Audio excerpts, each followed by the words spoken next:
వల్లభనేని వంశీ గారికి ఊరట లభించింది.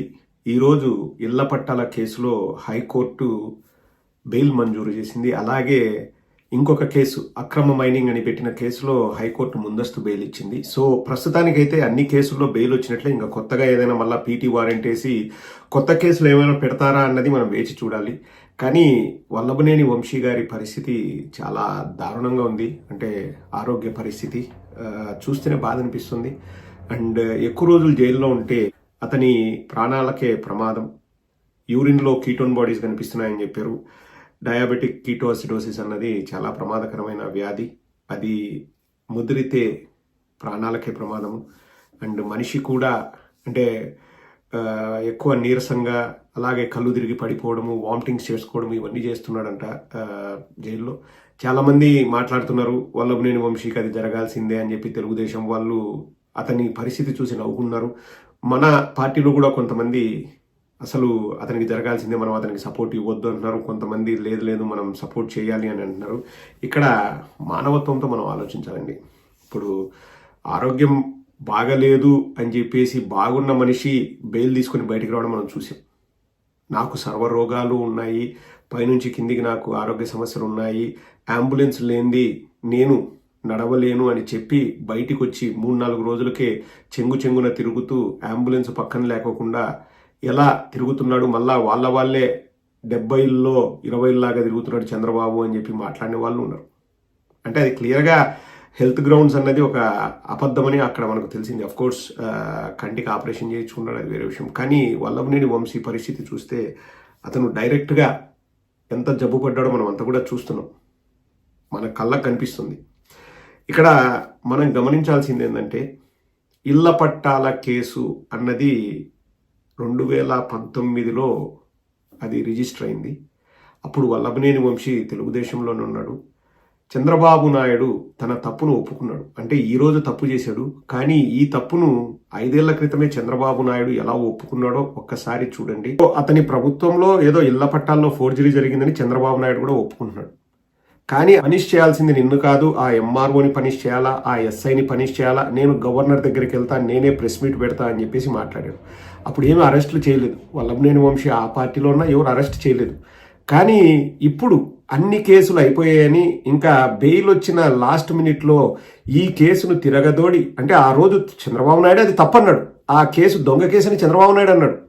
అసలు అరెస్ట్ చేయాల్సింది లేకపోతే కేసు పెట్టాల్సింది నీ పైన కాదు, ఎంఆర్ఓ పైన, ఎస్ఐ పైన అని చెప్పేసి స్వయంగా చంద్రబాబు నాయుడు అన్నాడు. అంటే చంద్రబాబు నాయుడుకు తెలుసు వల్లభనేని వంశీని కాదు అరెస్ట్ చేయాల్సింది, ఏదైనా తప్పు జరిగినా అరెస్ట్ చేయాల్సింది ఎంఆర్ఓని, ఎస్ఐని అని చెప్పేసి స్వయంగా 14 ఏళ్ళు ముఖ్యమంత్రిగా పనిచేసిన చంద్రబాబు నాయుడే చెప్పాడు. గవర్నర్ దగ్గర కూడా వెళ్తున్నాడు. కానీ అదే కేసు పైన ఇప్పుడు అన్ని కేసులు అయిపోయాయని చెప్పేసి 6 ఏళ్ల క్రితం రిజిస్టర్ అయిన కేసు పైన అర్జెంటుగా పీటీ వారెంట్ తీసుకొచ్చి మళ్ళీ జైల్లో పెట్టారు వల్లభనేని వంశీని. ఇప్పుడు అదే కేసు పైన బెయిల్ వచ్చిందని మనం వింటున్నాం. దీన్ని బట్టి ఎవరు కక్ష సాధింపు చర్యలకు దిగారు, ఎవరు కక్ష సాధింపు చర్యల్లో భాగంగా చట్టాలను చేతిలోకి తీసుకొని ఇలా విచ్చలవిడిగా ప్రజలపైన కేసులు మోపుతున్నారు, మరీ ముఖ్యంగా ప్రత్యర్థుల్ని అణిచివేయాలన్న ధోరణిలో ప్రవర్తిస్తున్నారో ఒక్కసారి ఆలోచించండి.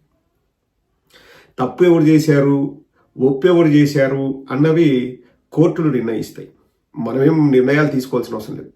చంద్రబాబు నాయుడు గారే ఆ రోజు అది తప్పు అని బహిరంగ సభలో చెప్పి, అది దొంగ కేసు అని బహిరంగ సభలో చెప్పి, అక్కడ ఫోర్జరీలు జరిగినా అరెస్ట్ చేయాల్సింది ఎంఆర్ఓను, ఎస్ఐని అని చెప్పేసి బహిరంగ సభలో చెప్పి, నేను వంశీకి సపోర్ట్ చేస్తాను అని మద్దతిచ్చి, గవర్నర్ను కలుస్తా అవసరమైతా అని చెప్పేసి డాంబికాలకు పోయి, ఇప్పుడు లేదు వంశీదే తప్పు, ఎస్ఐది తప్పు కాదు, ఎంఆర్ఓది తప్పు కాదు, నేను గవర్నర్ దగ్గరికి కూడా పోయేది ఎందుకంటే వంశీని అరెస్ట్ చేయమని చెప్పి కావాలంటే నేను గవర్నర్ దగ్గరికి పోతా అని చెప్పేసి కేవలం తనకు శత్రువు అయినాడని ఇలా మాట్లాడడం, అది ఒక విజనరీ పాలసీనా? అది విజనరీకి తగునా? అతను విజనరీయా? అసలు అలా మాట్లాడేవాడు ఒక విజనరీయా? ఎంత దారుణం చూడండి. అంటే మేము శత్రువులని తొక్కుతాం అనే దాంట్లో వీళ్ళు ఎంత దూరం పోతున్నారో ఒక్కసారి మీరు ఆలోచన చేయండి. ఎవరికైనా ఇట్లా జరుగుతుంది ఖచ్చితంగా అండి. ఇప్పుడు వీళ్ళ పాలసీ ఏంటంటే, ఈ పచ్చ మీడియా కానీ ఇంకొకరి పాలసీ ఏంటంటే క్యారెక్టర్ అసాసినేషన్. ఇప్పుడు వాళ్ళు ప్రత్యర్థులు అన్న వెంటనే వాళ్ళను ఎంత దారుణంగా క్యారెక్టర్ అసాసినేషన్ చేస్తారంటే వాళ్ళ మానాలను తీసి వాళ్ళని సమాజం ముందు చెడ్డవాళ్ళగా చూపించడమే వీళ్ళ పని.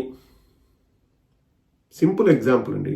ఓఎస్డి కృష్ణమోహన్ గారు అసలు ఆ కేసులో అంటే మోనికా బేడీకి దొంగ పాస్పోర్ట్ ఇచ్చిన కేసులో ఆయనకు శిక్ష పడలేదు. సిబిఐ వాళ్ళు అసలు అతన్ని ముద్దాయిగా కూడా కన్సిడర్ చేయలేదు. అసలు ఏ సంబంధం లేదు. అంటే ఆ హయాంలో అతను ఉన్నాడు అంతే. ఏమని కథనాలు రాస్తారు?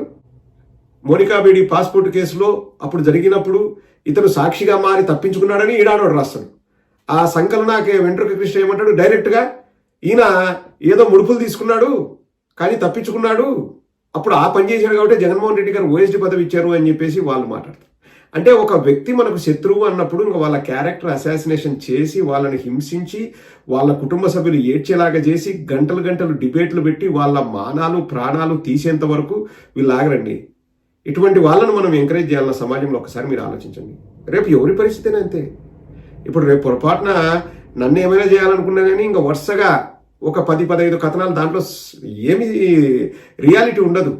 చేసి చేసి చేసి చేసి చేసి ఇంకా అవతల వాడు నోరు మూసుకోవాలా. అప్పుడు చంద్రబాబు నాయుడు గురించి ఎవరు మాట్లాడకూడదు, చంద్రబాబు నాయుడు గురించి నోరు తెరవకూడదు, చంద్రబాబు నాయుడు ఎన్ని అన్యాయాలు చేసినా అక్రమాలు చేసినా ఎవరు మాట్లాడకూడదు, చంద్రబాబు నాయుడు ఇస్తారన్న సూపర్ 6 హామీలు ఎగరగొట్టినా ఎవరు మాట్లాడకూడదు, చంద్రబాబు నాయుడు ఏదైతే ప్రజలకు చేస్తున్నాడో అంటే ఎలక్షన్స్ ముందు కేవలం ఎలక్షన్స్లో గెలవడానికి హామీలు ఇచ్చిన తర్వాత అమలు చేయకపోయినా కానీ దాన్ని కూడా జగన్మోహన్ రెడ్డి గారికి ఆపాదిస్తూ జగన్మోహన్ రెడ్డి గారిని బ్లేమ్ చేస్తూ మనం కాలం గడుపుదాము, కాలం వెళ్ళదిద్దామనే ఏకైక దుగ్ధతో, ఆ ఆలోచనతో, ఆ కుంచిత మనస్తత్వంతో, ఆ దరిద్రపు మెంటాలిటీతో వీళ్ళు బతుకుతున్నారండి ఈ పచ్చజాతి మొత్తం. ఒక్కసారి మీరే ఆలోచన చేయండి. ఎవరైనా కానీ ఇంకా చంద్రబాబు నాయుడుకి ఆపోజిట్ ఉంటే వాళ్ళని ఎంత చెడ్డగా చిత్రీకరిస్తారు చూడండి. అసలు జగన్మోహన్ రెడ్డి గారు మీరు నమ్మరండి, జగన్మోహన్ రెడ్డి గారితో మాట్లాడే వాళ్ళు, జగన్మోహన్ రెడ్డి గారితో క్లోజ్గా ఉన్న వాళ్ళు ప్రతి ఒక్కరు చెప్తారు, బయట వీళ్ళు క్రియేట్ చేసే జగన్మోహన్ రెడ్డి గారి పిక్చర్ అంటే జగన్మోహన్ రెడ్డి గారి మెంటాలిటీని వీళ్ళు క్రియేట్ చేస్తారు కదండి, ఆ ఇమేజ్కి జగన్మోహన్ రెడ్డి గారికి సంబంధమే ఉండదండి అసలు. అంటే జగన్మోహన్ రెడ్డి గారు ఏ రోజైనా సినిమా వాళ్ళ గురించి ఒక మాట మాట్లాడారు? మీరు చెప్పండి. బయటకు వచ్చేసి ఒక మాట మాట్లాడారా? డైరెక్ట్ పవన్ కళ్యాణ్ పుంకాలుగా ట్విట్టర్లో రాసుకున్నాడు, మీ ఎంత చూస్తారు, రిటర్న్ గిఫ్ట్ ఇచ్చినారు, మీ కథ తెలుస్తాను అని చెప్పేసి ఇప్పుడు ఇంట్రాగేషన్లు చేసి ఏదో తనిఖీలు చేస్తున్నారు థియేటర్లలో. జగన్మోహన్ రెడ్డి గారు ఏ రోజైనా అట్లా చేశారండి? కక్ష తీర్చుకోవడానికి ఏ రోజైనా చేశారా? థియేటర్ లోపలికి వెళ్ళి మీరు మొత్తం చేయండి అని ఏ రోజైనా చేశారా? వచ్చిన వాళ్ళతో బాగా మాట్లాడారు. కానీ జగన్మోహన్ రెడ్డి గారిని ఎంతగా క్యారెక్టర్ అసాసినేషన్ చేస్తున్నారు చూడండి. ఆత్మలతో మాట్లాడతాడు అంటారు, అది నిజమా? ఒకసారి ఆలోచించండి. లండన్ పోయి మందులు తీసుకుంటాడంటారు, అది నిజమా? సైకో జగన్ అని వాగుతాడు ఆ లోకేష్, అది నిజమా? ఏం చేశారండి? ఎవరినైనా ఒక మాట అన్నాడు జగన్మోహన్ రెడ్డి గారు? ఎవరినైనా మీరు ఆలోచన చేయండి, ఒక మాట అన్నాడు ఎప్పుడైనా? వీళ్ళలాగా డబుల్ స్టాండర్డ్గా ఎప్పుడైనా మాట అన్నాడు? డబుల్ స్టాండర్డ్, ఈ రోజు డబుల్ స్టాండర్డ్ అని నేను కుండ బద్దలు కొట్టి నేను ఆధారాలు చూపించి మాట్లాడుతున్నా. ఎవరిది? చంద్రబాబు నాయుడుది డబుల్ స్టాండర్డ్. ఆ రోజు వంశీ తప్పు చేయలేదన్నాడు, అక్కడ తప్పు జరిగినా శిక్షింపబడాల్సింది ఎవరు? ఎంఆర్ఓ ఎస్ఐ అన్నాడు. నేను గవర్నర్ దగ్గరికి పోతా అన్నాడు ఇళ్ల పట్టాల కేసులో. ఈ రోజు వంశీని జైల్లో ఎలాగైనా పెట్టాలని అదే కేసులో వంశీది తప్పు అంటున్నాడు. ఎవరిది డబుల్ స్టాండర్డ్? జగన్మోహన్ రెడ్డి గారు ఎప్పుడైనా ఇట్లా చేశారండి? ఎప్పుడైనా ఇట్లా మాట్లాడారా? ఎప్పుడైనా కానీ ఒకరిని ఒక చిన్న మాట అన్నాడా? కానీ జగన్మోహన్ రెడ్డి గారిని ఎంత చెడ్డగా చూపిస్తారు.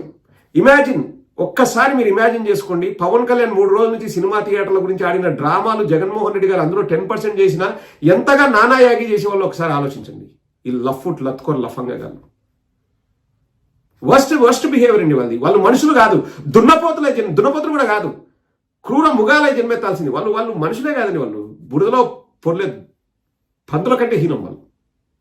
ఒక వ్యక్తిని ఎలా చెడ్డగా చూపించారు. మా దగ్గర మీడియా ఉంది, మేము సంకల్ నాకుతాం. ఆ మహాన్యూస్ వంశీగాడి వాడి ఛానల్ అండి, ఆ వెంకటకృష్ణది ఒక డిబేటా, ఆ ఎల్ముడల స్వామిగాడు వాడు ఒక యాంకరా?